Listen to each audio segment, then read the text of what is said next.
it's been almost 1 whole year since we read It Ends With Us on this channel, a novel by none other than Miss Colleen Hoover. And if you're watching this video, you probably already know who Colleen is. Like, here, take a look at this image. I dare you to tell me you don't recognize her. Keep looking, don't look over here.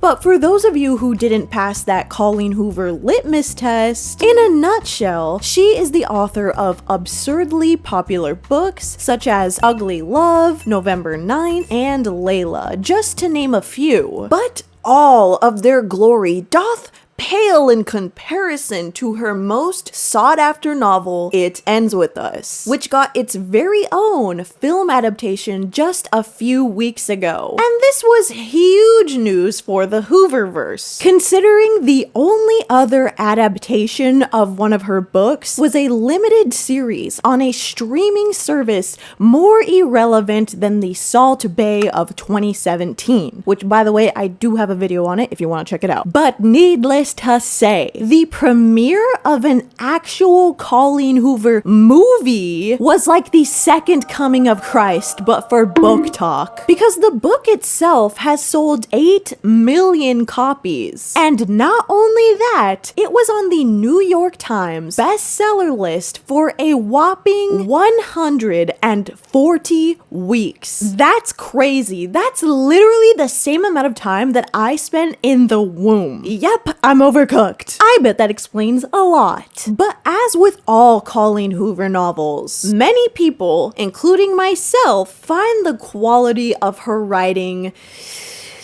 questionable. I mean, this is the lady that wrote the line, "We laugh at our son's big balls." This is the lady who wrote about jerking off at the Steak and Shake. And Colleen Hoover criticism is pretty rampant here on YouTube, not only just for the writing, but for how popular she is on Book Talk, which is a subgenre of TikTok users that are known for being very normal. What do I do? But anyways, if you want my full rundown of this book, unabridged, definitely watch this video, or this one by my friend Nicole Raffi, who is also always right. But today's video is more so about the movie and the drama behind said movie. And to give you a necessary spark notes on the plot, just so that everything can make sense, It Ends With Us is about Lily Blossom Bloom. Yes, actual government name. And she's a florist who meets Ryle Kincaid, who is a sexy man-whore neurosurgeon. And the two of them proceed to fall in love, but the relationship soon turns destructive after Ryle physically assaults her. And another huge part of the plot is Lily's relationship with Atlas Corrigan, who is her very first love from high school, whom she reconnects with during her tumultuous, abusive relationship with the criminal neurosurgeon. Now, to preface what I'm about to say, if this book helped you in any way, I am so glad it did. And I will admit, there are good elements to it. However, I do have a lot of beef with how, in my opinion, poorly written it is in various important areas. For example, a lack of nuance and complexity in the characters, including Lily Bloom herself. And also, Colleen Hoover's hyperfixation on Ellen DeGeneres, Nemo, and marine-grade polymer are truly fascinating. Seriously, here's just a few of the marine-grade polymer quotes from It Ends With Us. He kicks the chair repeatedly, over and over. Rather than give away beneath the blunt force of his foot, all the chair does is scoot farther and farther away from him. That chair must be made from marine-grade polymer. Next quote. You remember when I walked out onto the roof? How angry I was? I nod again. He was kicking the chair. It was before he knew marine-grade polymer was virtually indestructible. My outlet used to be gardening. Anytime I was stressed, I'd just go out to the backyard and pull every single weed I could find. But since the day I moved to Boston 2 years ago, I haven't had a backyard or a patio. I don't even have weeds. Maybe I need to invest in a marine-grade grade polymer patio chair. Now that my father is gone, and I never have to worry about my mother again, I was looking forward to spreading my wings, so to speak. But now she's moving to Boston, it feels like my wings were just clipped. Where is a marine grade polymer chair when I need one? And lastly, that's my hair. It's hard to miss, along with the marine grade polymer chair I'm lying on. Seriously, why does she keep bringing this up? If I could say just one thing to Colleen, I would ask her, what the f is up with the marine grade polymer chairs? With all of that being said though, I'm not gonna lie, when I found out this movie was coming out, I nearly leapt up in the air and said, yippee bobbly boy howdy. Because first of all, I am very familiar with the book, and secondly, this is a film about domestic abuse, something I've been through. And it's just not often that I get to monetize my trauma like that. Like, hello, can I get a little moolah for all of my pain and suffering, please? Another one, thank you. Another one, thank you. Now, trigger warning. Skip ahead to this timestamp if you don't want to hear about what happened to me. Okay, to put it bluntly, I was choked, pushed, punched all over my body, and sexually assaulted by an ex-partner of mine. He also pretended to have a heart attack when I broke up with him, but that's a different story. And I do have a video about this from 2-ish years ago, but beware if you look this up, I am for sure 300 million times % in a manic state in this video, okay? It's not great, okay? If you choose to watch it and it seems like I haven't slept in 10 days, it's probably because I didn't. And 2 years later, I'm realizing there is so much that I left out because it takes a while to process this type of trauma. In other words, I have qualifications. And I'm sorry, but I'm deadly serious about being owed that financial compensation. So please allow me a moment to... Today's video is sponsored by Love and Pies. You guys, I'm gonna be honest. I had no idea what I was getting into when I started playing Love and Pies. I thought, hey, this is just gonna be another little mobile game, whatever, you know, no big deal. Okay. It is a big deal. This is actually my favorite mobile game that I played in so long. Because Love and Pies is my happy time, okay? It's my time away from stress. It's my time to just chill. And something I really love about this game is that it actually has an interesting storyline. It's about a single mom named Amelia, and Amelia's mom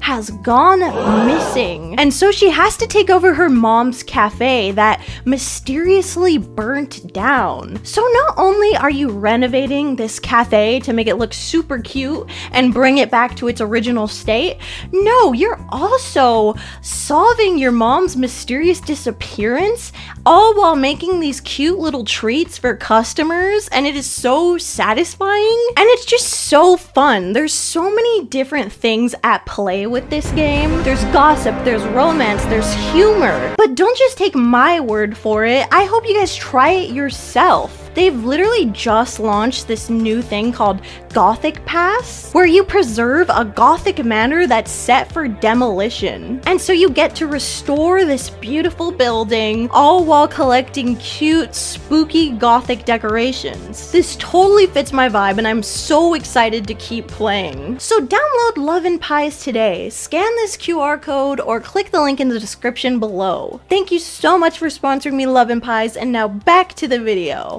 Welcome back. Okay, now let's talk about why we are here. What is all the drama? What is all the tea with this movie? Well, it has been subject to so much criticism and so much speculation that right now, if you look up the It Ends With Us movie, the movie showtimes, synopsis, and reviews are not the first thing that pops up. Instead, you'll see headlines such as a psychologist explains the It Ends With Us press tour drama. It Ends With Us was already problematic. Blake Lively's press tour made it worse. It Ends With Us sequel in doubt amid Blake Lively, Justin Baldoni feud. And a giant monkey just destroyed the Empire State Building. What? But to really break down this drama, we need to start from the beginning. And it all began in the year of 2019, when actor/director Justin Baldoni bought the rights to direct the It Ends With Us film. Although he's most well known for being in this award-winning episode of The Sweet Life of Zack and Cody. And speaking of Zack and Cody, Justin also directed a film titled 5 Feet Apart, starring none other than Cole Sprouse. And this is one of those terminally ill romance movies that were for some reason a phenomenon in the 2010s. And by the way, I am very fascinated with this whole subgenre of film, but I bring this up to say the majority of films that he's worked on, regardless of if he was a director or a producer, are about tackling serious subjects. In fact, 2 of his other projects, My Last Days and Clouds, are also about terminal illnesses. Justin also had a podcast up until very recently titled the Man Enough Podcast, where he and his co-host, activist Liz Plank, discuss topics such as toxic masculinity and the patriarchy. Like, feminism is something that he's talked about frequently throughout his career. He even did a TED Talk in November of 2017, similarly titled Man Enough, in which he once again discussed the roots of male toxicity. And so, his history of advocacy is likely part of the reason why Colleen Hoover herself chose him to adapt It Ends With Us. She said, and I quote, "I was very protective of this book," Hoover says, adding that she rejected several offers before Baldoni's. "But then I got an email from Justin that was really heartfelt, and I felt like he understood the book and he understood the importance of people needing to see it on screen." It was also her idea to later cast him as Ryle Kincaid, aka the abusive neurosurgeon boyfriend. Quote, "Hoover sent a spontaneous email to Baldoni during this optioning process. 'Have you ever thought about acting in this?' she said. 'Maybe playing Ryle? I could see it.' And her reasoning behind this decision was that she needed somebody likable to play Ryle in order for it to properly hurt the audience when they find out ultimately that he is a piece of shit. Quote, "With Justin, who is just a truly kind person playing that role, it was honestly perfect." Colleen speaking so highly of Justin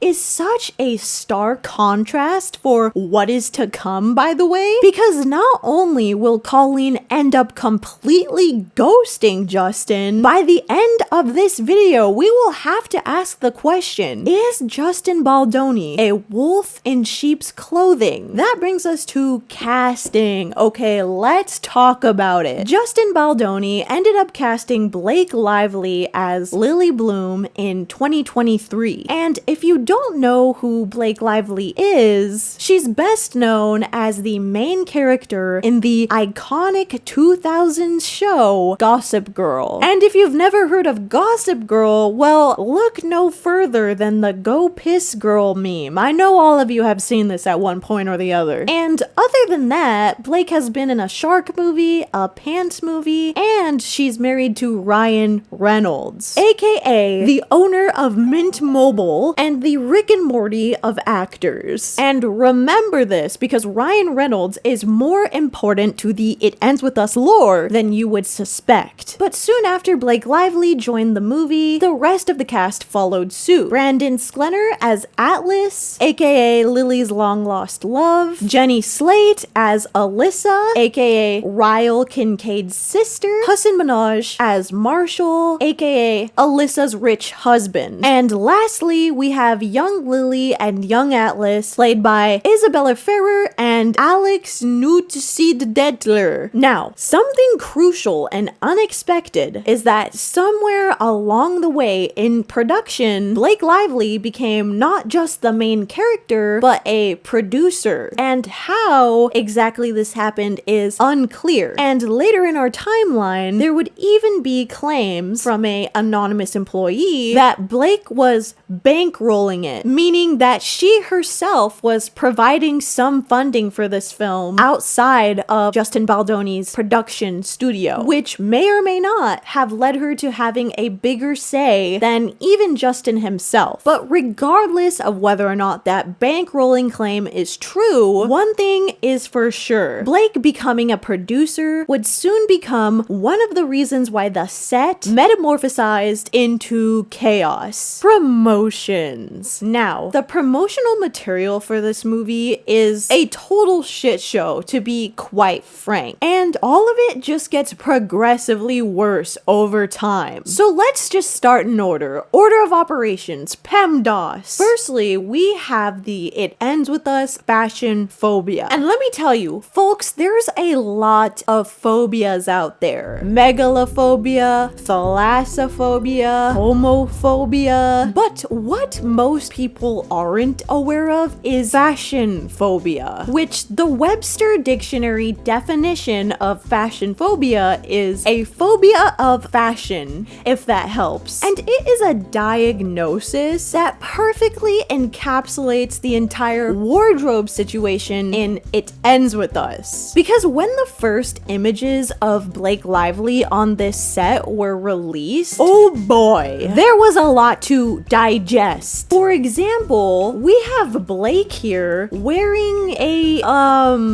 pair of yellow pants with a leaf-like pattern, with a second pair of blue pants underneath, a striped yellow button-up shirt topped with a mustard-colored leather blazer, and finally a red pair of kitten heels. Please everybody settle down, I promise I'll be taking questions at the end. Up next we have this outfit, which is actually my personal favorite. It's a baby pink Carhartt t-shirt, visibly knotted and bunched up at the waist to be smaller, paired with a magenta oversized button-up and a long dirt brown skirt that comes all the way up to her ribcage.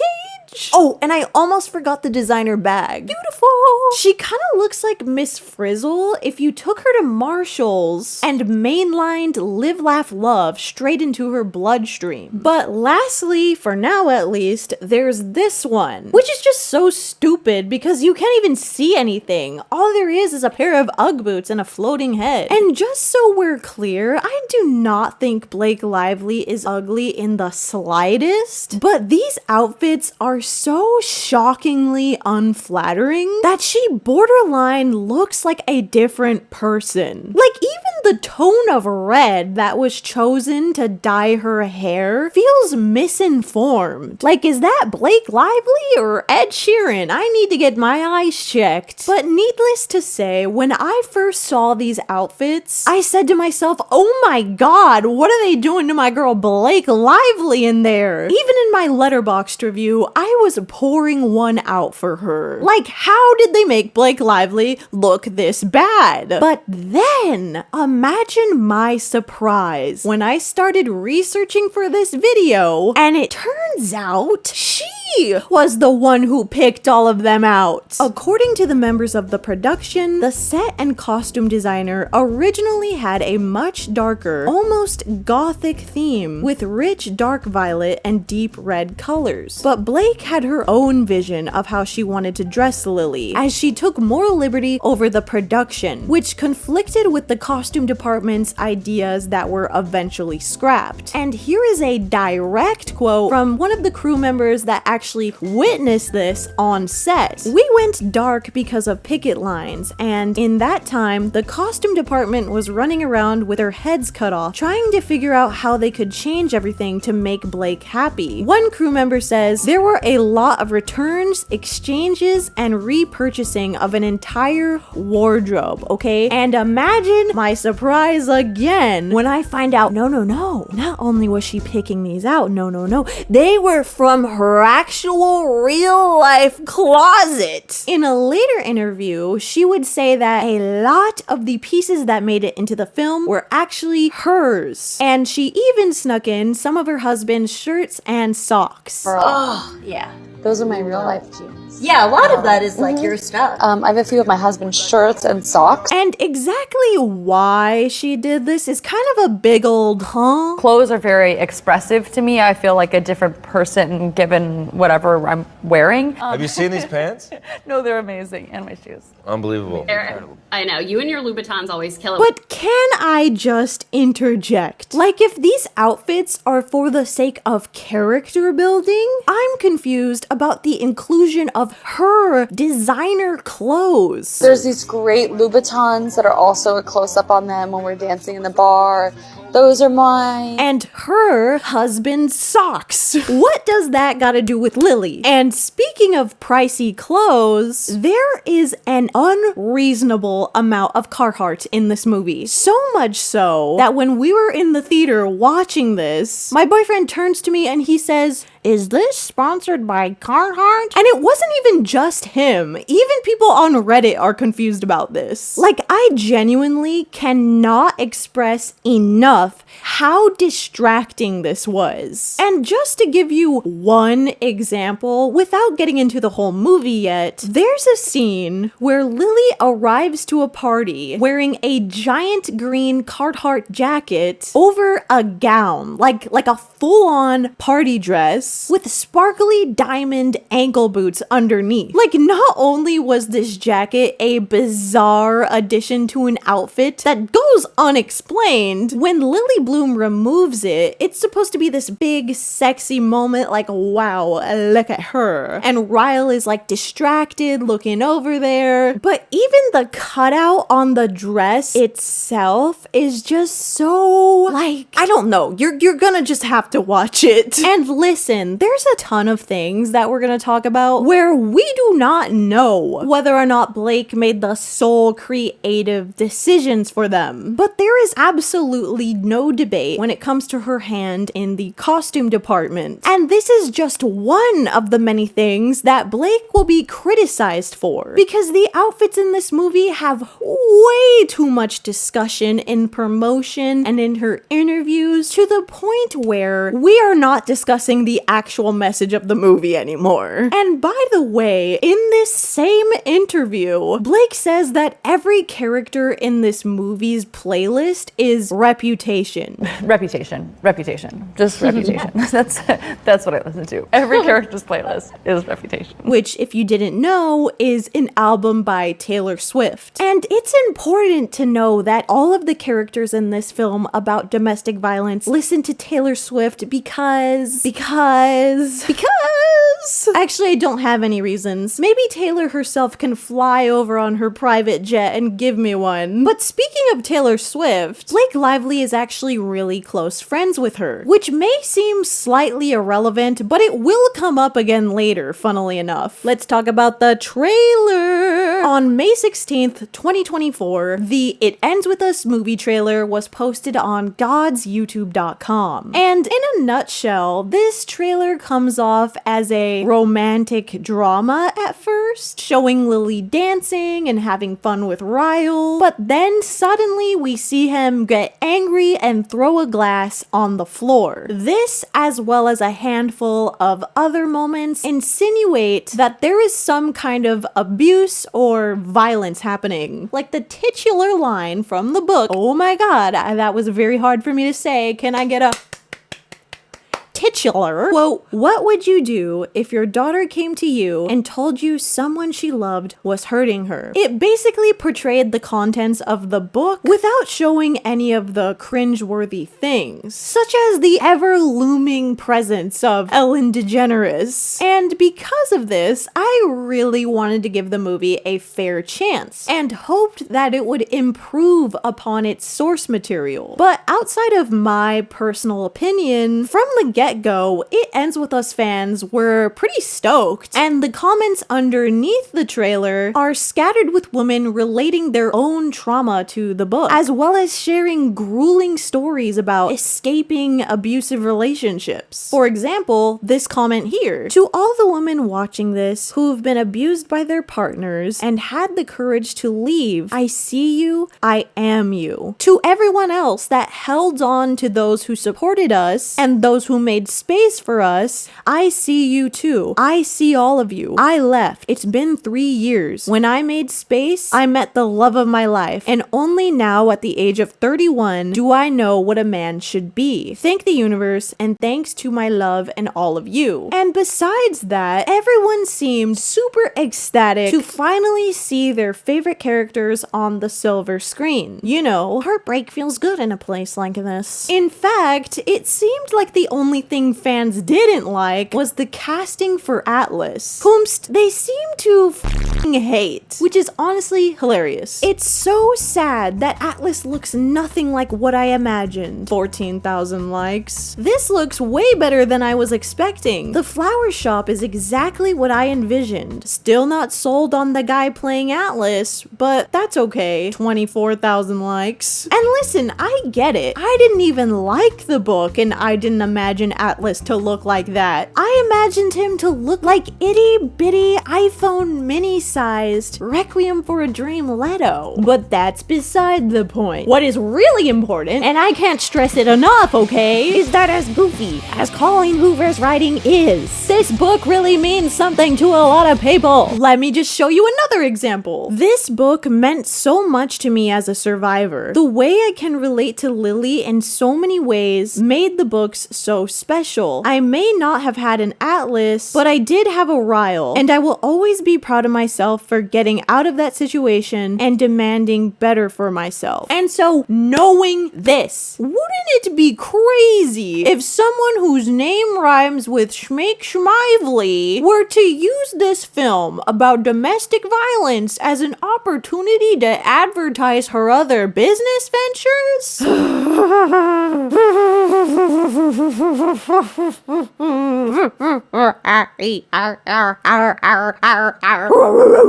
Poster! This brings us to the great poster bonanza. Now, this poster bonanza was actually the first major red flag in terms of the movie's catfish advertising. And what I mean by that is, it seems like Blake specifically did not want to talk about or even allude to the topic of domestic violence during any of the promotions. And it appears as if Justin Baldoni wanted to do the exact opposite approach. And before anyone hops on my nuts, okay, and says that I'm trying to villainize Blake too much or I'm trying to defend Justin Baldoni too much, just know that there may or may not be a good person or a winner in this beef. I'm simply stating the facts. So on June 11th, about 4 months before the premiere, Justin posted this first ever promotional poster on Instagram. And although it's giving Canva a little bit with the top text up there, it's pretty great. And it's very fitting in tone and theme. Like dark, ominous, but most importantly, actually appropriate for a film about domestic violence. But beginning on July 1st, the poster that would then on be exclusively shared looks like this. Which right off the bat, some of the biggest changes are that it's only Blake in the poster now, she's surrounded by flowers, and the tagline is now, "We love, we break, we pick up the pieces." I mean, just look at this. The first poster is, "We break the pattern or the pattern breaks us," which does not convey the horrific abuse that takes place in the movie. In fact, it straight up looks like the poster for a romance or a chick flick. This is such a bizarre nosedive into Live, Laugh, Love aesthetics that even the most delusional wine mom might blush at it. And interestingly, even though this is the most well-known and heavily circulated image for the film, Justin Baldoni has never posted this version on any of his social media. Nope, not even once. The only version that he's ever shared is this one, which is super weird considering he's the director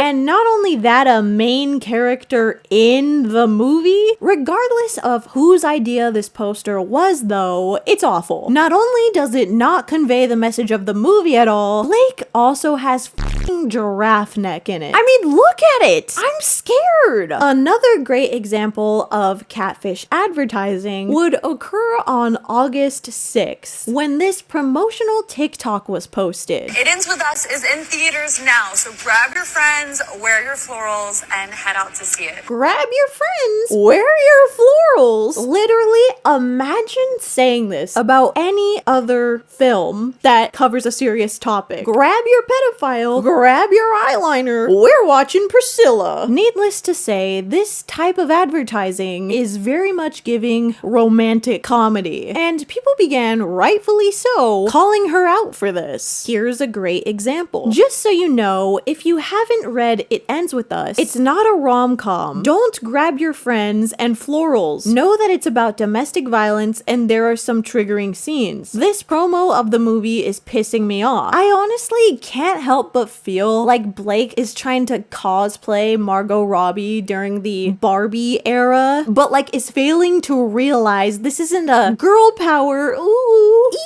type of movie. There's no songs about horses or patriarchy. There's just assault. Regardless, Blake would continue to push this flower-themed narrative throughout the advertising with another TikTok where she and Brandon Sklenner play a game and try to guess what flower each other have drawn. You have to guess what it is. 1, 2, 3. Rose. Rose. Oh, that's a tulip.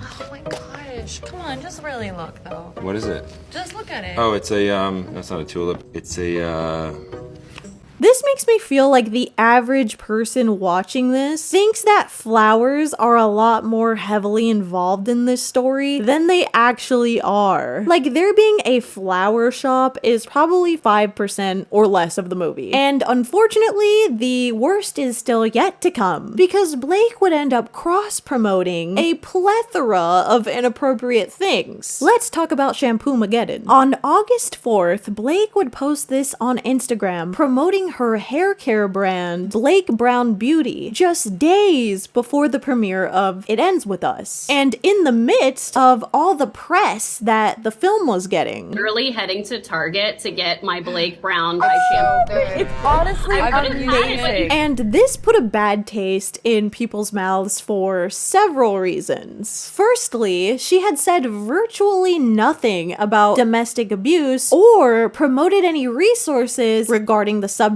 thus far. Two, she of course had been actively sugarcoating what the film was actually about by making everything about flowers. And three, Justin Baldoni, whether or not he is actually a good guy, was making Blake look like shit because over on his Instagram, he has posts advocating for survivors and a link to nomore.org in his bio. And notice how I haven't mentioned any interaction between Blake and Justin? Well, that is because they went completely radio silent about one another. Like, remember earlier when we discussed that cast interview where Blake was saying she gets into character through wardrobe? Well, Justin also got interviewed in that same video, just entirely alone. Who's wearing it now? Yes. Yeah. Justin, hi, how are you today? Which is just bizarre because besides being a producer-director duo, they're also the love interests in the movie. But anyways, the next day, Blake did yet another interview with just Brandon Sklenner, and in it, she makes a very tone-deaf joke about what fans might want to say to her after the film. So if someone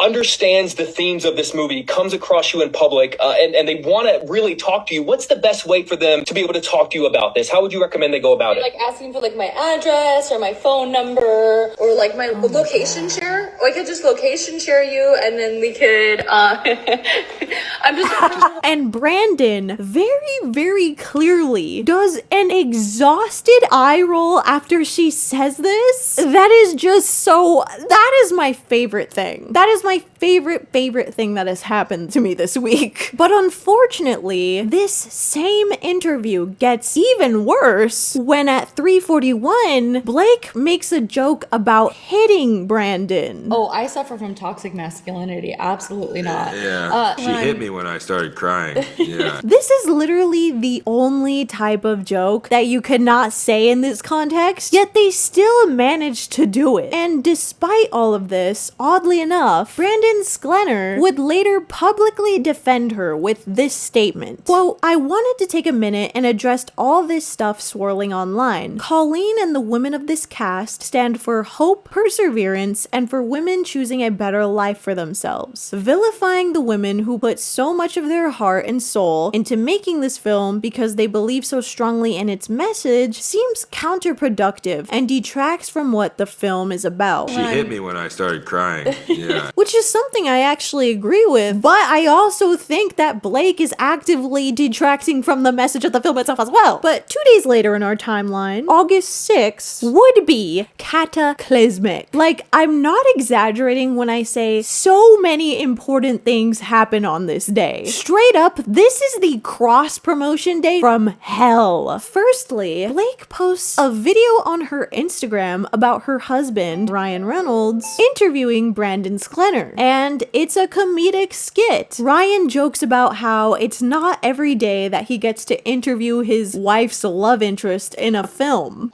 It's not every day the husband gets to interview his wife's love interest in a film. He then lightly presses Brandon about whether or not he has a cute nickname for Blake. I'm sorry, what do you call her? Do you guys have a nickname or something? And then just nosedives into complimenting Brandon's ass. How do you explain that? The genetics? It 300,000% feels like a skit that would happen for a comedy. Like Anyone But You levels of cutesy, silly fun. And this becomes all the more tacky when you realize that Ryan's movie, Deadpool and Wolverine, came out mere weeks before this and was #1 in the box office. Meaning that Ryan and Blake are purposefully cross-promoting a movie about Deadpool with a movie about domestic violence. In fact, this would later become a big talking point when the two of them together were on top, #1 and 2, in the box office, which is cringe. I don't care about your couple goals. Also, why the f is Wolverine on the pink carpet for It Ends With Us? He's gonna tear right through it. Have you seen his hands? Also, Ryan and Blake literally got married on a plantation. Is that relevant? No, but I wanted to throw a rock. That's right, on a cold, windy day in 2012. Blake and Ryan decided it was a great idea to get married in a place where slaves were worked to death, tortured, and granted, they did apologize for this in 2020, but their excuse really isn't, it's not great. Let me just, read this. It's impossible to reconcile, Reynolds told Fast Company in a profile published Tuesday. What we saw at the time was a wedding venue on Pinterest. What we saw after was a place built on devastating tragedy. Reynolds and Lively got married at Boone Hall Plantation in Mount Pleasant, which features 9 slave cabins referred to as Slave Street. Imagine getting married on Slave Street.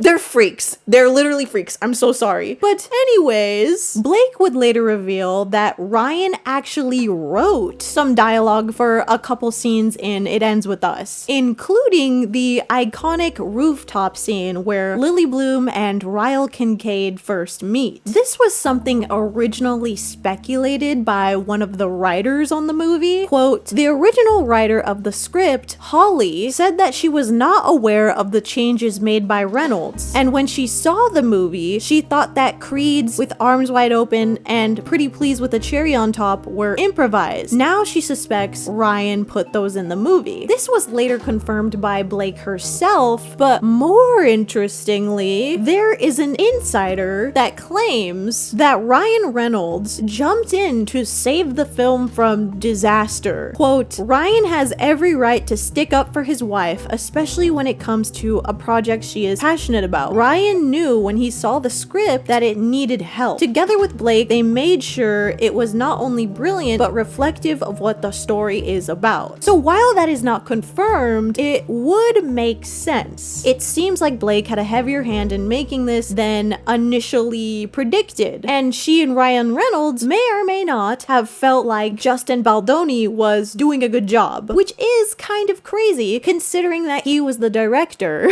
Blake was a producer, of course, but Ryan has literally no say in the movie. He's just here writing shit in. Honestly though, I don't know what's more cringe. The fact that Ryan Reynolds thinks he's funny, or the fact that Blake Lively thinks she's funny. Here's a tweet that perfectly summarizes my thoughts. Whatever is going on with the "It Ends With Us" drama, it is extremely weird for Blake Lively to turn the promotional tour of a domestic violence drama into a platform for her to strengthen her fashion plate status and her and Ryan Reynolds' power couple clout.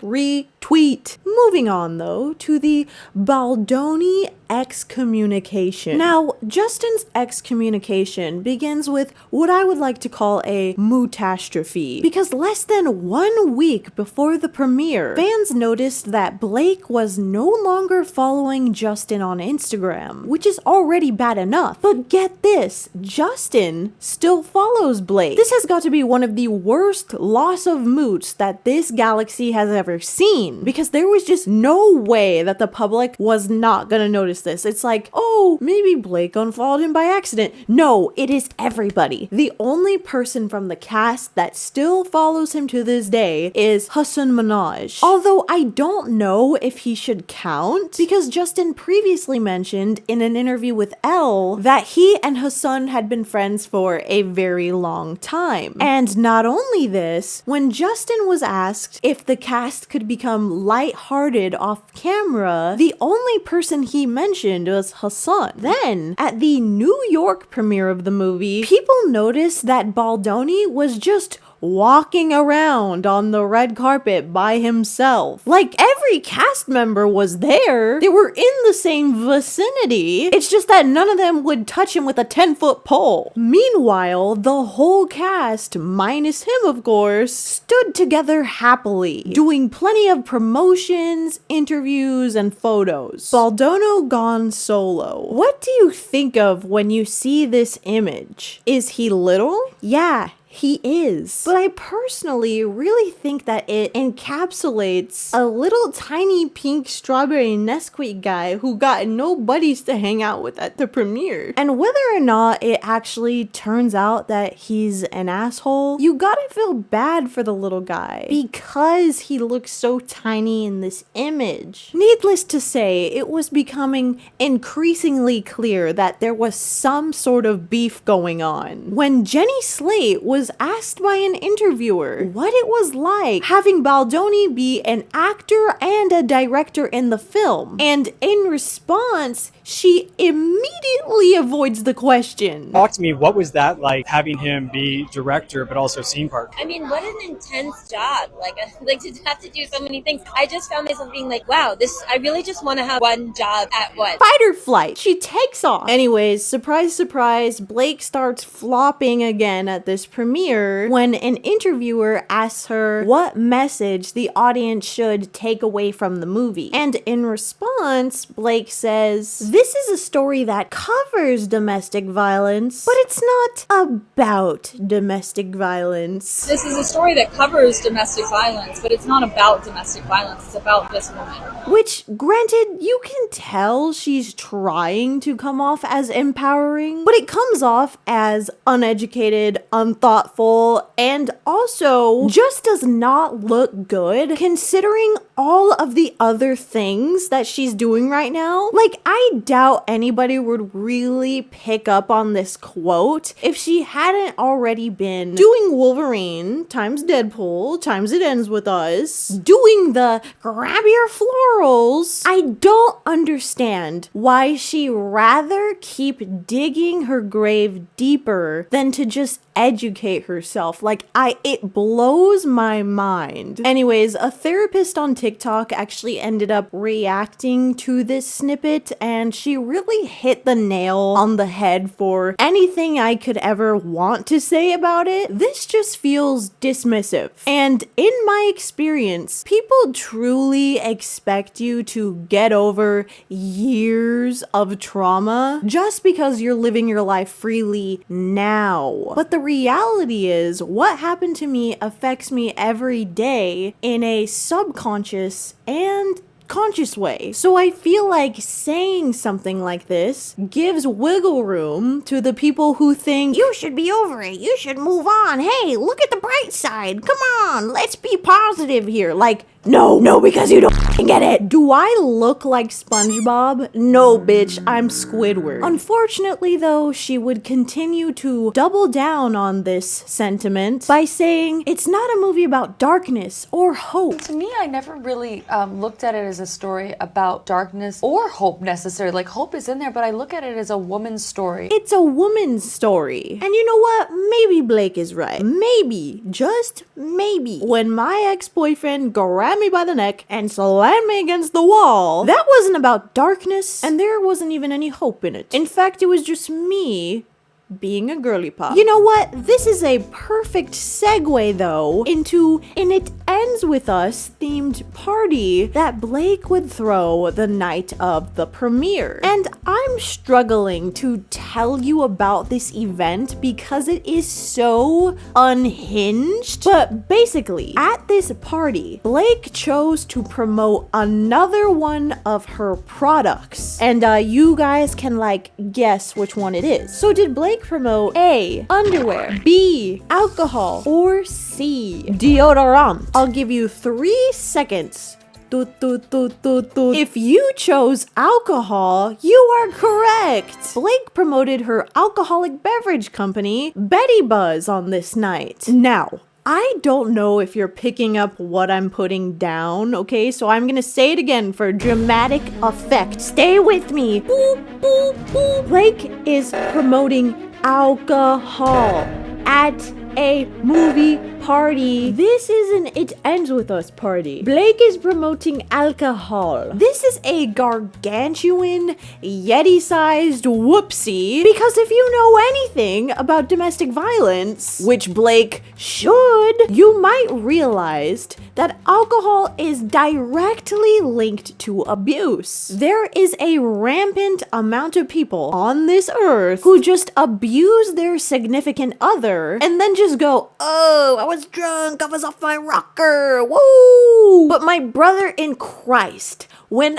I get drunk, I cry about the lives of Pikmin that have been lost. I don't start hitting people. And these statistics on this are damning. Men who are dependent on alcohol are 6 times more likely to be involved in domestic abuse against women than others. Not only this, it is an estimated 55% of people who commit domestic violence that have been drinking. This is not even close to an ignorable fraction of people where you could be like, it's kind of messed up that she did that, but like maybe it's not that. No. But just wait, it gets worse. She named drinks after the characters, such as It Ends With Buzz and the criminally offensive Rile You Wait. And the comments were quick to point this out. Exhibit A, isn't it a little tone deaf to promote alcohol when alcohol is massively intertwined with domestic violence? And did y'all do a cutesy cocktail name after Rile, the literal abuser in the story?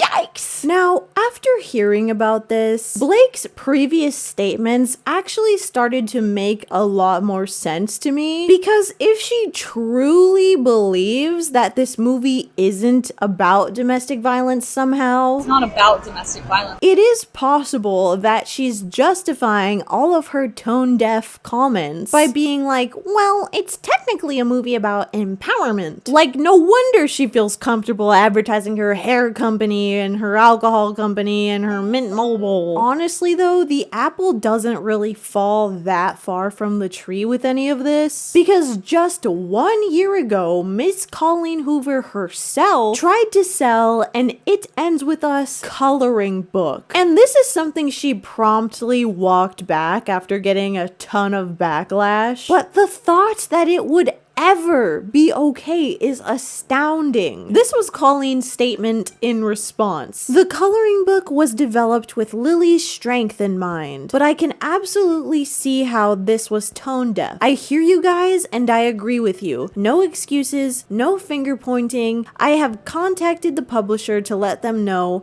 I would prefer we don't move forward with it. Thank you for the respectful discourse and accountability. Nothing but love. This whole situation kind of reeks of like Mr. Krabs, because like I mentioned earlier, the book has sold 8 million copies. I'm sure she makes a ton of money on every book deal now. She probably makes a ton of money on interviews, merchandise. What was the need to put out an It Ends With Us coloring book? Were people like gonna color in the bruises she has? Like, Jesus Christ. Conclusively though, on this party situation, the cast appeared to publicly have no qualms with any of this. Here's a picture that Jenny Slate posted with Blake from this event with the caption, "Congrats to @Blake Lively, a true example of confidence, kindness, and blazing bright talent. What a pleasure to join you in this work and general party time." The Blakening. Now the interview from Blake Lively's past that's come back to haunt her. At this point in the timeline though, it's not just survivors of DV that are mad at Blake, it's the whole internet. And so people began digging up elements from her past that correlate with her being rude as For example, this interview where a journalist congratulates a very pregnant Blake Lively on her little bump. First of all, congrats on your little bump. And in response, she says, Congrats on your little bump. It made me want to quit my job. I felt really horrible afterwards. Obviously insinuating that this journalist is pregnant, which she is not. And it's so insulting and unprovoked that the whole vibe gets very awkward as her co-star tries to very quickly veer the conversation into safe territory. What about my bump? Another thing that people brought up was a resurfaced video by Vogue called 73 Questions with Blake Lively. And when the interviewer asks her what is the movie that she's laughed the hardest at, she says Shawshank Redemption. Shawshank Redemption. Which is interesting because it's a drama about being in prison. And I most definitely think she's joking about this, but it's just not funny. Like, Blake is she's just not funny. But people really took an inch and ran a mile with this, questioning if she is a sociopath or a psychopath for thinking this film is funny. I think that this is a crazy reach, but either way, I'm not gonna argue that she deserves criticism at this point. Meanwhile, let's talk about the public's perception of Justin Baldoni, because as all of this has been happening with Blake, he is still continually doing everything right in this situation. And the public has very much taken notice and is comparing Justin to Blake. Like, if you look at the discourse underneath any of his social media posts, there is nothing but pro-Baldoni and anti-Blake sentiments. For example, this movie could have made Blake's career thrive even more, but instead, she chose the downfall. The only reason I would watch this is because Justin has sold the movie to me. Colleen and Blake have sabotaged it. Justin is literally a walking green flag. Such a talented, respectful, and wonderful human. What the press and I feel Blake are trying to do to him is despicable. The only one I'm truly disappointed in is Colleen Hoover. Justin wanted this project so badly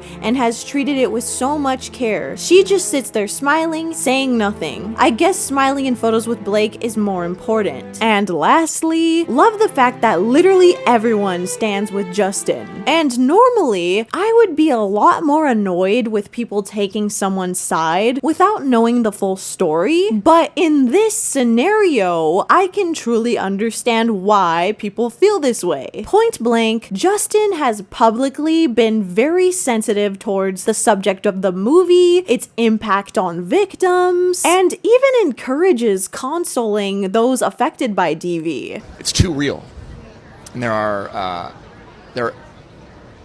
too many people that are the real life Lily Blooms of the world that have to deal with that every single day. Here's a recent press interview quote. Just before the film was set to start, Justin shocked moviegoers by walking into the cinema. He then addressed the crowd and shared an important message about intimate partner violence. Thank you for choosing to leave your houses and come and sit and have this experience, the actor said. The film is about love, it's about hope, it's about romance. But it's also about something very serious, intimate partner violence. So I just want to say, it is prevalent. It is everywhere. There's a good chance that a few people in this room have been touched by it. If you see someone at the end of this film sitting alone and shaking or emotional, maybe consider going up to them and asking them if you can support them in some way. Justin added that even those who didn't relate to what the characters went through should still take the time to reflect on the themes. Quote, I ask anybody who watches this film to maybe be reflective at the end. What's the cycle that you can break in your life? He concluded. And despite Blake's problematic press and how she's distanced herself from him, Justin has continually spoken highly of her. Something you might not know about Blake is that she's not just an actor. She's a creative powerhouse. In an interview from August 8th, just one day after the Betty Buzz party, Justin says he was mesmerized by Blake's performance. Quote, not only did Lively fit that brief perfectly, says Baldoni, she excelled at being involved in every area of production. But August 8th wasn't done being spicy yet, because multiple sources would tell the Insider this. Quote, multiple sources are now saying that there are competing cuts of the film.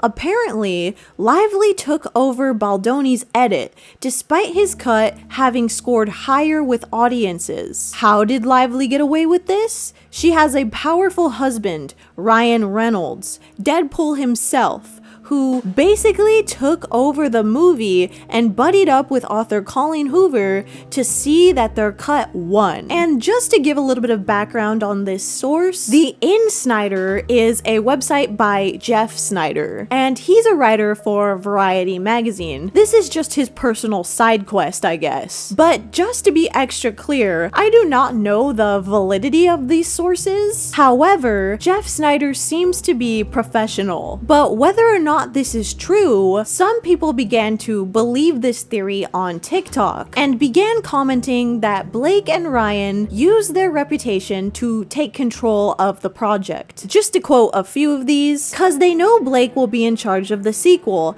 and they want a job, referring to the castmates of course. And to me, it seems like Blake Lively and Ryan Reynolds used their Hollywood power and took control of the project, which comments like this have 20,000 likes plus. So this is a very popular theory. However, I once again must say that Justin Baldoni might not be the hero that everyone believes him to be, because it's not even just the entire cast of the film ignoring him, it's his friend and podcast co-host Liz Plank as well. And although Liz still follows Justin on Instagram, she's posted literally nothing congratulating him or even acknowledging his part in the movie. However, what she has been doing is very publicly supporting Blake. You have Liz Plank, Justin's longtime friend and podcast co-host collaborator, posting tributes to Blake Lively. And Liz is getting considerably less questions about this than the cast, of course, but listeners of their podcast are definitely confused. As you can see, there's comments underneath her recent posts that say things like, "Why aren't we seeing support for Justin?" And "What was the social media passive aggressiveness towards Justin by not posting premiere pictures of him? You run a podcast with him. You know him." This is suspicious, not to mention the existence of this Daily Mail article where several sources claim that Justin was borderline abusive on set and that he almost became the character. Now, this insider claims that Justin only focused on what he believed was the abusive male viewpoint, and he had a very chauvinistic approach to the topic. They also state that during scenes depicting abuse, Justin failed to consider Blake's character's perspective, instead focusing solely on what he believed was the abusive male viewpoint. Quote, "Justin almost became the character in the sense that some women on set felt like he was borderline abusive to them and that he was unprofessional and unapologetic. Justin failed to recognize both Blake and Colleen's roles as a fellow producer and writer, and he took it very personally when the pair asked for some script rewrites, although they weren't meant to be offensive." And this person concludes their statement by saying, "Things only got worse once he began to feel ganged up on by the women on set, and this caused his behavior to extend beyond the main players. Once he felt ganged up on, he became even less empathetic. Now he's speaking praises, likely out of fear that they'll call him out, and he knows it's coming and might try to blame his actions on being a method actor."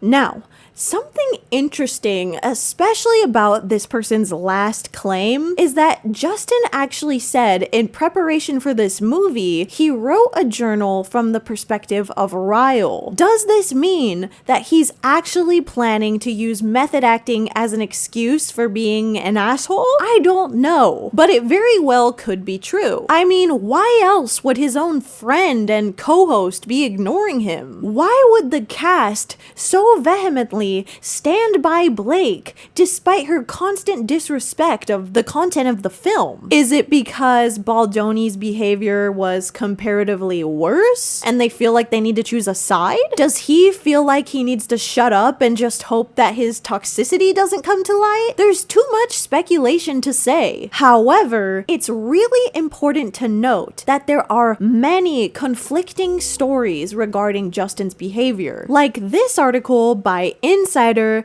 that completely contradicts these allegations. Quote, "Lively may or may not have been intentionally mean, but she was just so effortlessly rude, as well as entitled and lacking self-awareness," the Insider added. "There was tension on set whenever Blake was around because she wasn't shy about having workers wait on her." The set Insider goes on to say, "There wasn't outward feuding or fighting on the set between Lively and Baldoni, but Lively could be so extraordinarily opinionated and had such really strong feelings on things that it caused stress and tension on set. I got the impression from Justin that he was just really stressed and fatigued about this constant inability to control the project he was making. So much so that when you'd ask him questions, he'd be like, well, just ask Blake, because when Blake got there, she would have a lot of really strong thoughts and feelings." And reading this left me thinking, what the f is going on? Are any of these insiders even credible? Or are they strategically meant to slander one side or the other for the sake of public opinion? With all this in mind though, there are two other claims against Justin where he potentially was a dick to Blake. The first being that he fat shamed her. Now, according to TMZ, Blake felt fat shamed by Justin during preparation for a scene where he lifts her in the air. A source explained that Justin suffers from back problems and he didn't want to hurt his back before the lift. As such, he went to his set trainer to check how much she weighed and how he could train to make sure he could protect his back from injury whilst still doing the scene. However, Blake soon found out about his comments and felt like he'd deliberately fat shamed her. Now, if this is true, I do not get it. The man's back is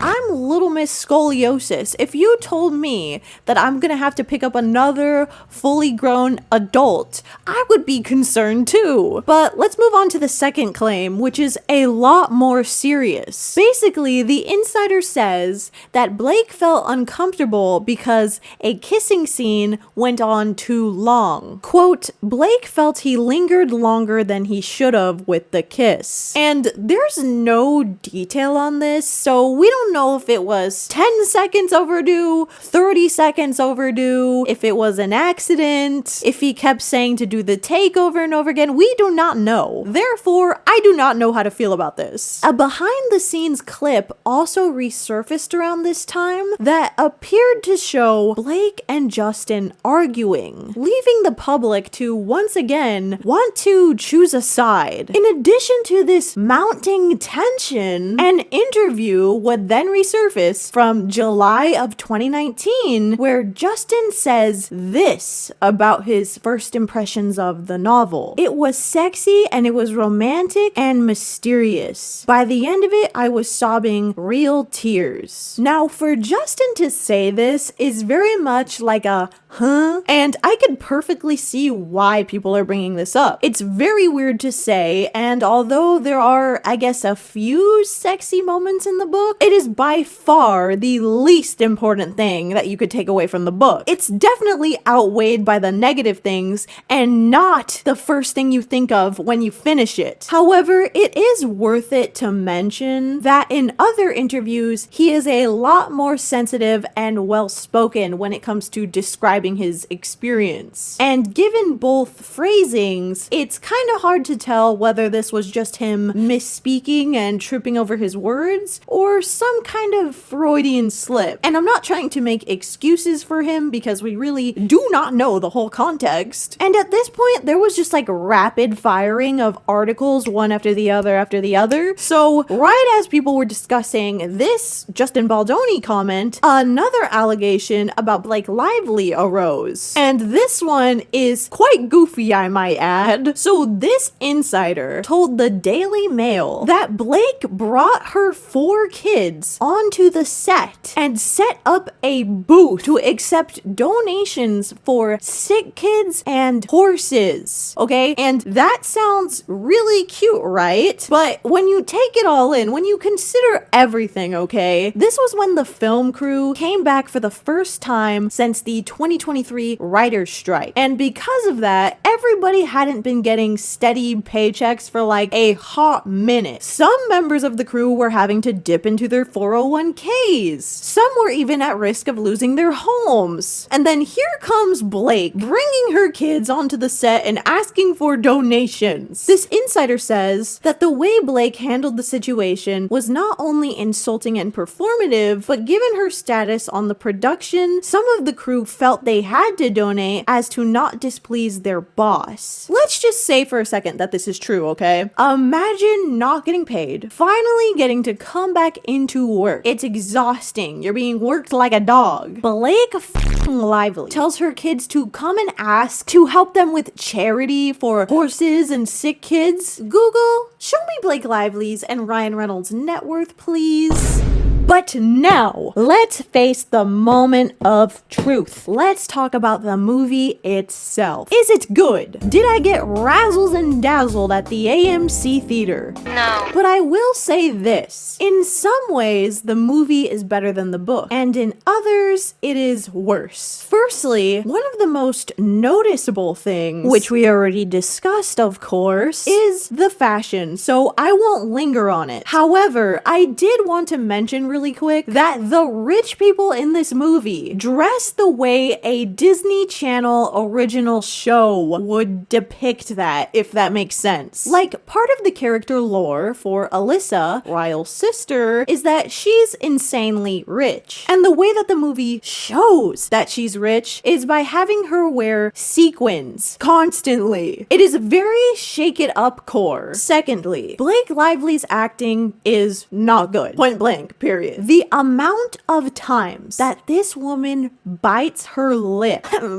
Bye-bye. This was one of my actual notes that I took in the theater, mid-movie. Who told Blake Lively to keep biting her lip? Why? Crying emoji, crying emoji, crying emoji. Homegirl is a good actress. I could have sworn. Like, she was doing this against her will. I just knew it. Literally everyone else in the movie did a pretty good job. But despite this, somehow many people consider this Blake's best acting to date. But please allow me to back up a second, okay? Bloop beep. I don't know how to drive.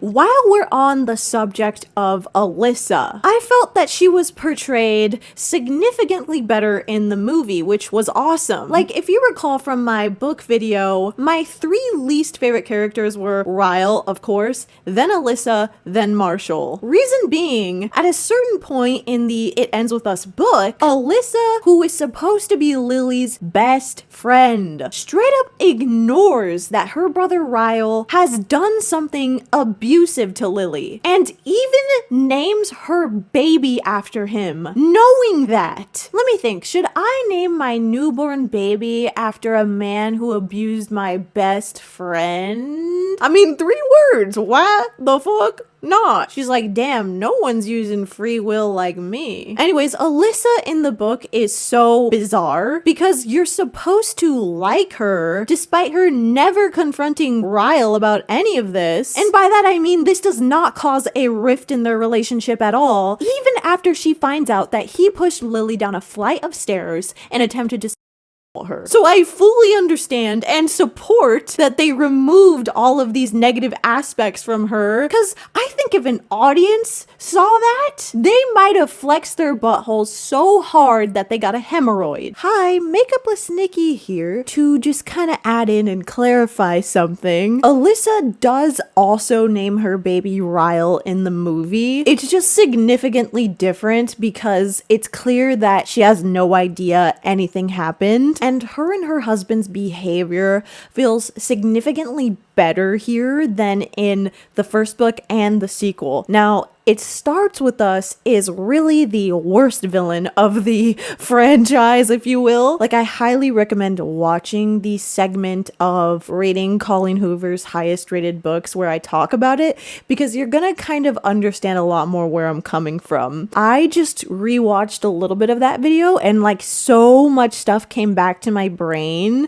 and I was like, oh, I should have said this, and this, okay? But that is all. However, I guess we only got lucky with those aforementioned changes to Alyssa because there are so many other things that are just awful that still made it into the movie. Exhibit A, the way it handles pregnancy. Lily in the movie, just like in the book, has virtually no reaction to finding out she is pregnant via a man who tried to sexually assault her, literally like yesterday. She never doubts herself or feels conflicted about whether or not she wants to raise this baby or even give birth to it. That plot line just goes from 0 to 100. Like, one scene she finds this out and the next she's huge. Which sucks because I was hoping this would be a lot more nuanced and fleshed out in the movie, but it was just a repeat of Colleen's thinly veiled pro-life sentiments. By the way, I'm so sorry, I've just completely given up on making these a list. We're doing bullet points now. Okay, so something else that I thought was dumb is that there is a moment in the book that I thought was actually well done, where Ryle attends a party with Lily, and at a certain point, he crushes a wine cup in his hand in like a fit of jealousy. And at that point in the book, it is taken as like, oh, he's just so passionate about me, he's passionate. But later on, it ends up being seen as a warning sign for his temper and abusive tendencies. And somehow that scene was completely removed from the movie. I don't know, I guess it's not that important, but I think like portraying red flags is kind of a big deal. But this next thing, oh my god, actually pissed me the off. Okay, so there is a scene between Lily and Atlas that is very cute, very rom-com. When I read it in the book, I was like, this almost makes up for all the bullshit. Okay, there's a famous line that Atlas says to her, and it's, if by some miracle you ever find yourself in the position to fall in love again, fall in love with me. It's a good line, and I will give credit where credit is due, because once again, I am actually not a romance hater. So imagine me in the theater being like, okay, at least I have this one thing to look forward to, only for it to happen and for it to be the most rushed, incoherent line in the entire film. Like, you could literally not hear what he said. But who knows, maybe that's a me problem. Maybe it's because I can't watch anything anymore without subtitles. I'm like, huh? What? As far as like the harmless cringe stuff that happens in the book though, not very much of it made it into the film. However, there's a couple of Easter eggs that allude to Ellen and Nemo throughout. Like at one point, Lily and Atlas are watching an episode of Ellen that is so poorly rotoscoped onto the TV that it looks like this. Hey, what's up everybody? I'm Ellen. Woo woo woo woo woo. There's also a poster of Nemo and a plush of him in Lily's bedroom. But the most notable allusion to Nemo is definitely this giant sign on the wall that says keep on swimming. Other than that though, we really need to talk about the soundtrack. Like, I can't tell you how critical, how important, listen to me people, the soundtrack is to this movie. Like, I didn't know it was possible to lose even more respect for Blake, but upon researching all these songs, it sure happened. So Blake had a major influence on choosing the soundtrack and music used in the film. In fact, when she was asked to choose a few songs, she created a playlist with 100 songs, which is really unfortunate for whoever had to listen to them with her. But what's truly comical is that with so many potential candidates, we still ended up with a soundtrack that has the same vibe as a Victoria's Secret dressing room. What is this movie about again? But speaking of sexy, sultry women, let's talk about Lana Del Rey. So Blake claims that they begged her to remove Lana Del Rey's Cherry because they felt it was too charged and heavy for the movie. And being familiar with this song, I personally didn't see the lyrical content as the issue, but more so the sound and vibe of it. Not to mention that the inclusion of Lana herself is really weird due to her controversial past of romanticizing DV. Here are some of the lyrics from Ultraviolence. Ultraviolence, I can hear sirens, sirens. He hit me and it felt like a kiss. And to be fair to Lana Del Rey, she no longer sings these lyrics live, but the notoriousness of the lyrics existing in the first place would probably make someone think twice before including her in this type of movie. Also, allow me just one moment to complain about how the song is actually used in the movie. Like, in context, it plays when Lily sees Atlas for the first time in his restaurant. And because Atlas is the most wholesome character in the story, these like intense lyrics just really don't add up. And speaking of songs that don't really fit in with the subject of DV, there is very oddly 2 Ethel Cain songs in this film, one of which appears in trailer number 2. Now, if you don't know who Ethel Cain is, I'd say she's kind of like the pop princess for depressed, gay, terminally online Twitter users. And I mean that in the best way. I think she's really cool. But her fans weren't really pleased with her being on the soundtrack for a number of reasons. Like, firstly, the song in question is called Strangers from the album Preacher's Daughter. And Preacher's Daughter is an album with super dark themes such as murder, religious trauma, and in the case of this song, cannibalism. I think in general, it's just odd to have her on the same soundtrack as Taylor Swift. It's kind of like if Elliott Smith was in the same room as Olivia Rodrigo. Like, it's just, it doesn't make sense. Plus, if my favorite niche artist ended up included in something like this, I would be annoying for years to come. Like, I can't even handle that people are turning Slow Dive into a TikTok sound. Like, I can't rest at night, so I can't even imagine. Moving on to to the Taylor SwiftSpiracy though. So remember how I said that Blake Lively and Taylor Swift are like besties? Well, get this, there's a little bit of a conspiracy that everything that has been landing Blake into hot water is partially Taylor's fault. And this all begins on July 25th when Taylor posted a picture of herself, Blake, Ryan, and Hugh Jackman on her story. And underneath it, she wrote, "Over the years, I have watched one of my best friends on this planet pour every bit of his heart, soul, sweat, time, energy, jokes, pain, joy, rebellion, darkness, and magic into this film. He's created the best work of his life, and this film feels like an actual joy portal, a wild escape from reality, and an abs sandwich. I don't know how he did it, but that's just Hugh for you. These other randoms crashed the photo, and we were too polite to ask them to leave. Ha ha ha ha ha. Deadpool and Wolverine is out tomorrow. Here's where to buy tickets if you like things that are unspeakably awesome. Shout out to Wade Wilson, aka my godkid's sperm donor." Now, not only is Taylor highly praising Ryan Reynolds and his movie just one day before its release to her 290 million followers, she's also announcing at the end there that she is Ryan and Blake's godmom, with that comment, "Shout out to Wilson, aka my godkid's sperm donor." Like, this is how close they are. She even has the little link for fake movie fans. This was sponsored by AMC Stubbs Gang. But anyways, Blake reposted this onto her story and wrote back, "Thank you, Taylor Swift, for honoring my guys. I couldn't have said it better myself," which is unsurprising given that I have 14 less Grammys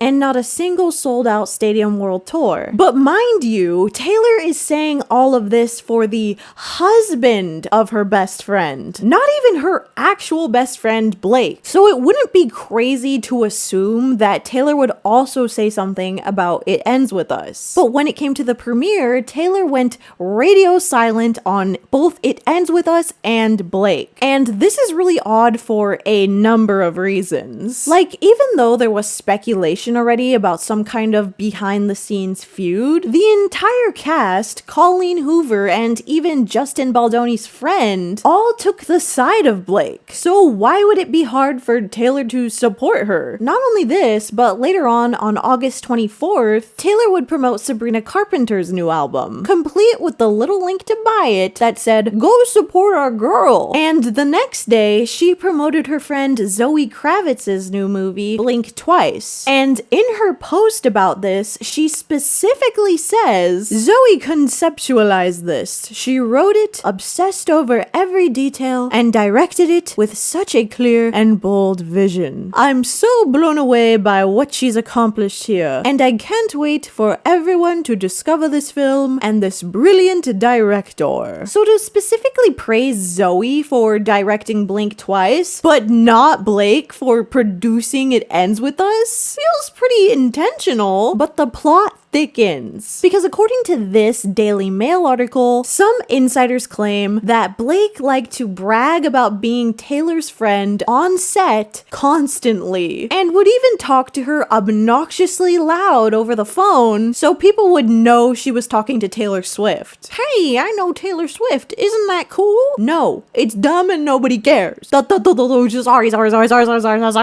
And allegedly with a cherry on top, an insider claims that it was actually Taylor that advised Blake and Ryan Reynolds to try and get their movies released at the same time, because it would make them into a Hollywood it couple. But of course, no one predicted how that would backfire PR-wise. Whether or not there's any truth to this, there's no denying that it wasn't just the movie's soundtrack that Blake infused Taylor into. Like, there are way too many times that Taylor comes up in conversation on the It Ends With Us press tour. And I'll give you an example. At 3:38 in this interview, the interviewer asks Blake to explain Lily's character arc through 3 different Taylor Swift eras. Reputation. I mean, honestly, not really. It's really torture poets department at the end. And I don't even care if I sound like a hater right now. It's annoying. It's annoying times 3, slowed down and reverbed. Like, imagine if someone was trying to make a serious movie about the effects of like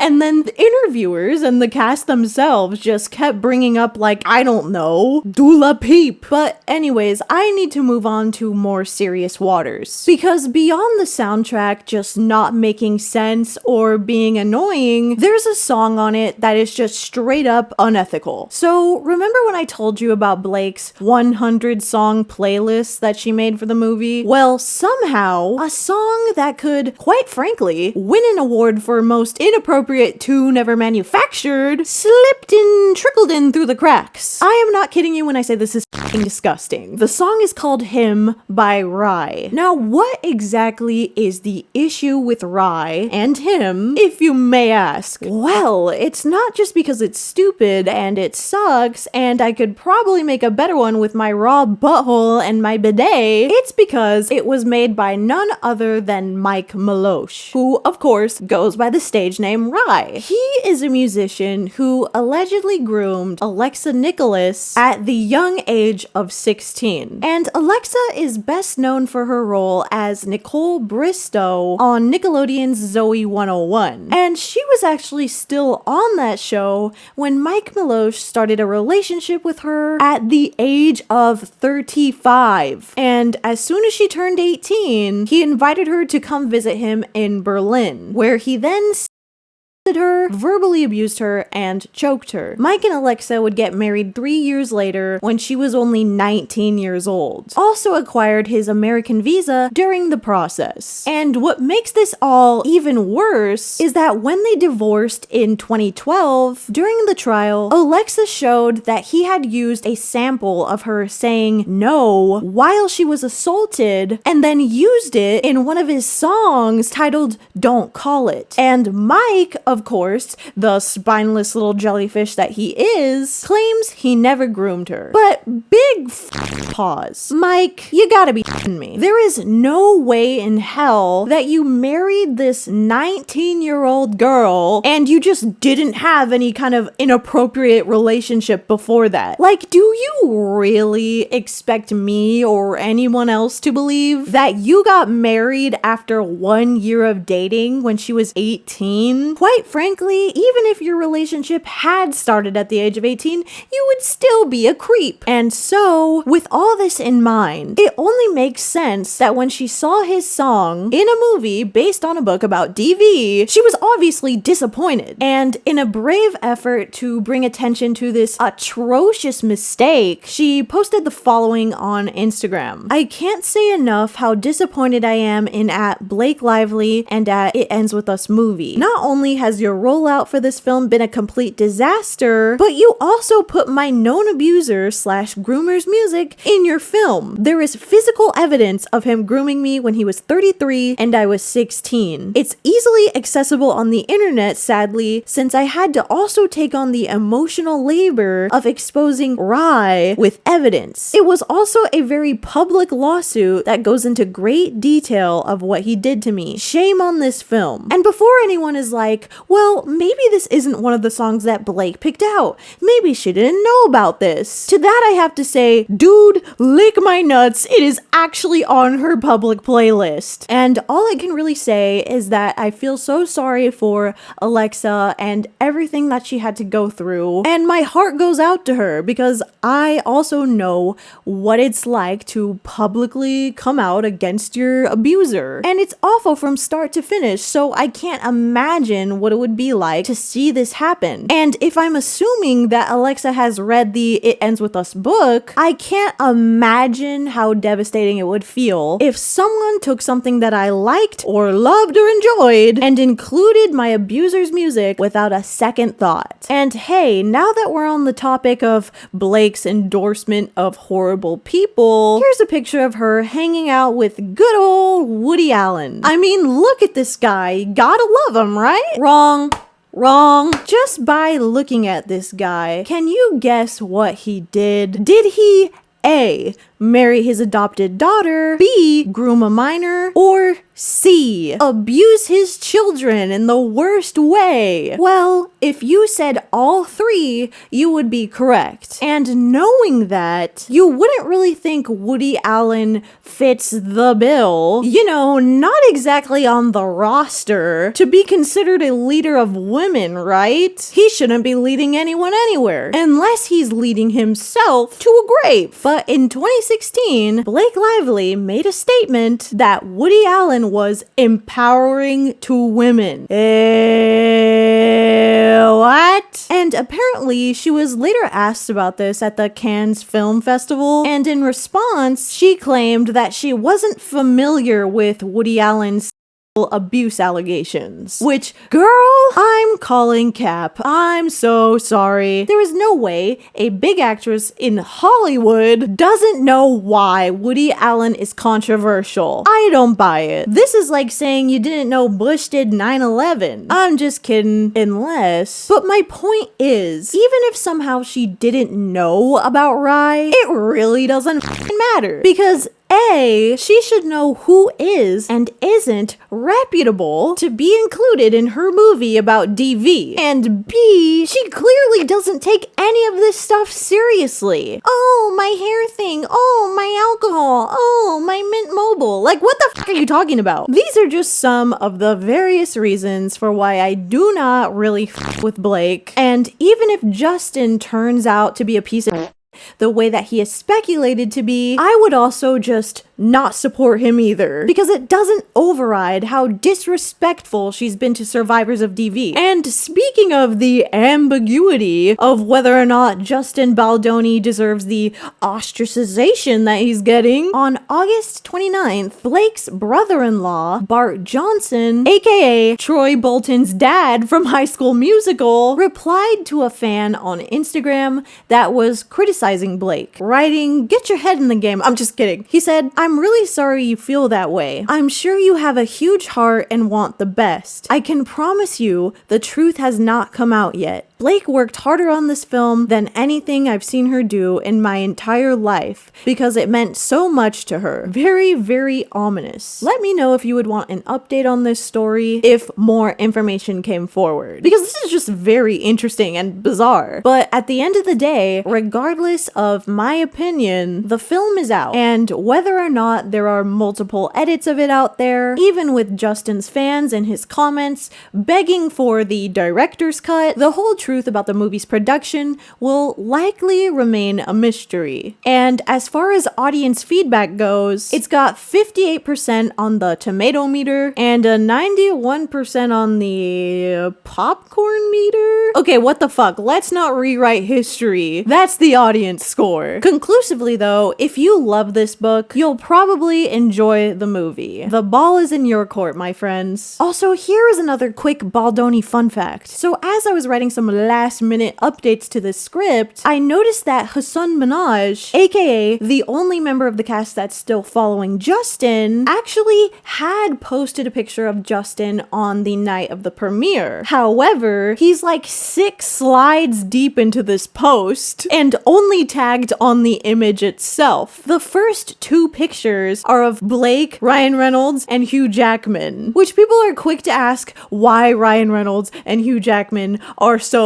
to the forefront of this, considering they had nearly nothing to do with this movie. What's also a little interesting detail is that Blake still follows Hasan, so if Justin did something incredibly awful, why would she still follow Hasan, and why would Hasan still follow him? The whole thing is like, huh? But that is all I have for you today, my friends, and I hope to God that none of you are experiencing domestic violence. But if you are someone you know is, I have some resources I want to share that I highly recommend. And I honestly wish I would have known about these when I was trying to leave my abuser. So firstly, I want to talk about loveisrespect.org. And this is a website that can guide you through the warning signs of abuse and what is and what isn't consent, power dynamics, and beyond. And I think this website is really important to read through, especially if you're in a relationship where you're questioning if things are normal, okay? You need to read something like this and take an honest look at it. And even if you're not in a questionable relationship, I recommend everybody to look at this so that you can recognize the warning signs. And secondly, there's rain.org. I actually donated all the proceeds to my video in which I told my story, and I was able to make $8,000 for them. They are a great cause. They have a 24/7 national sexual assault hotline. This is important. Oftentimes these two kinds of abuse really overlap with one another, and everyone needs somebody to talk to. They also have a survivors section where you can read about victims who have now found happiness and peace despite everything they've been through. And lastly, the National Domestic Abuse Hotline. And this website I found particularly amazing. They have a little form that you can fill out. It's kind of like a little questionnaire, and using that, they can help you create a personalized plan for people to safely leave their abusers. Like, I was almost in tears reading through this site. The nature of it is so personal, so caring. If anyone out there needs this or they need to hear it, I wish you all the love in the world. But deep stuff aside, I really hope that you guys enjoyed this video, enjoyed this deep dive. It was a little different from what I usually do. I usually focus on one person as a subject, but I'm more than willing to try making deep dives based on drama or just incidents that you guys find interesting. And as far as upcoming content goes, I have Jeffree Star Part 3 in the works. I also have a highly requested book video in the works for all the book nerds, and a deep dive on someone I think you will find very interesting. I forgot I put in this picture of Colleen Hoover wearing a Nathan Fielder dress, and since it's already here, just take a look. With all that being said, I need to thank my patrons who are so supportive of me and this channel. To say that I'm appreciative of you guys is an understatement. It is very touching that you guys exist, okay? You're the MVPs. So here we go. Starting with the based nerd tier, we got Ronan, Drew, Marie Philip, Pops, Max, Saffron, Manny Morelia, Frankie, Ashley Grease, Ainsley, Lauren Wyatt, Alessandra Aragon, Ruby Femme, Bobby Linney, Steph P, Ashtray, Polar Bear, Christine, Zayla Bobela, Grand Peepus, Grandin, Reno Rabbit, Forrest, Cat K, Rachel Stanley, Cooking with Silence, Nug, Supernova, Domsod, Biocat, and Emise. Next, we got the cool nerd tier. We got May, Bigby 826, Joaquin Alator, Serena, Joselle, Rat, Marley, Roy Salgado, and Twihard 336. Thank you so much. I'll see you guys very soon. Bye-bye. Bye-bye. Bye-bye.